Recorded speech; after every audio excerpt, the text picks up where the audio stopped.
আমি এখন পর্যন্ত এই সংসদে আসলে বিরোধী দল কে সেটা বুঝতে পারছি না, বা কারা সরকারের বিরোধী সেটা বুঝতে পারছি না। আপনার কাছে আমি প্রথম প্রশ্ন নিয়ে আসি। আপনি তো বিলাত থেকে পাশ করা ব্যারিস্টার। ওয়েস্টমিনিস্টার আদলে যে সংসদীয় গণতন্ত্রের পদ্ধতি আমাদের এখানে আছে, সেই পদ্ধতি কি এখনো মানে এই দ্বাদশ জাতীয় সংসদের পর আর কার্যকর বলে বলা যায়? আমরা কি এটাকে একটা সংসদীয় গণতন্ত্রের মাধ্যম বলবো নাকি একটা প্রেসিডেন্সিয়াল মাধ্যম বলবো?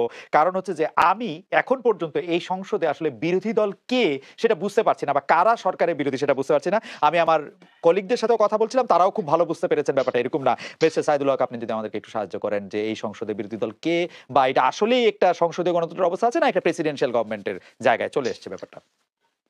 না, এটার জন্য কিন্তু আমাদের আরেকটু সময় লাগবে। এখানে জাতীয় পার্টি আছেন ১১টি আসন নিয়ে। এখানে যদি স্বতন্ত্র থেকে যদি বিরোধী দলীয় কোনো মোর্চা না হয়, তাইলে তো এখানে জাতীয় পার্টি বিরোধী দল হিসেবে থাকবেন। এবং স্বতন্ত্র আমার কাছে একটা জিনিস মনে হয়েছে যে যারা এবার স্বতন্ত্রতে আসছেন, তাদের একেকজনকে আমার মনে হয়েছে একেকটা বিরোধী দলের মতো। হুম, যদিও হুম। আপনি এই যে ওয়েস্টার্ন ডেমোক্রেসির কথা যদি বলেন, এখানে আমাদের দেশে অনেকটুকু ভিন্নতা আছে বা পরিবর্তিত পরিস্থিতিতে নানা রকম চেঞ্জ হচ্ছে।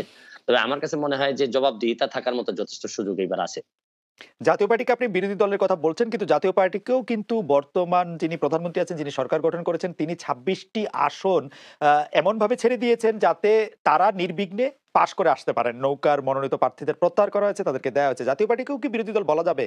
এবং জবাবদিহির জায়গায় আমি একটু আসছি জবাবদিহির প্রশ্নে, অন্য প্রশ্নে জাতীয় পার্টি প্রসঙ্গে যদি আপনার মতামত একটু আমাদের বলেন যে জাতীয় পার্টিকে কি বিরোধী দল বলা যাবে কিনা? না, জাতীয় পার্টিতে তো ২৬ টা দেওয়ার পর উনারা ২৬ টাতে তো আসতে পারেননি। আসছেন মাত্র ১১টা আসছে। ১১ টাতে। রাইট।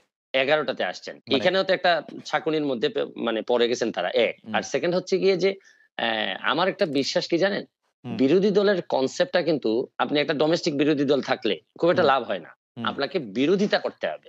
হুম, কারণ এটা আর্টিকেল 70 র কারণে দেখা যাচ্ছে যে সরকার দলীয় এমপিরা হয়তো অনেকটুকু পারেন না। হুম, কিন্তু আমাদের যে ৬২ জন আমরা স্বতন্ত্র হুম, যারা আসছি, হুম। তারা কিন্তু একটা ভালো ভাইটাল রোল প্লে করতে পারবো। কারণ আমাদের উপর তো 70 কার্যকর হবে না। আর্টিকেল 70 কিন্তু কার্যকর হবে না।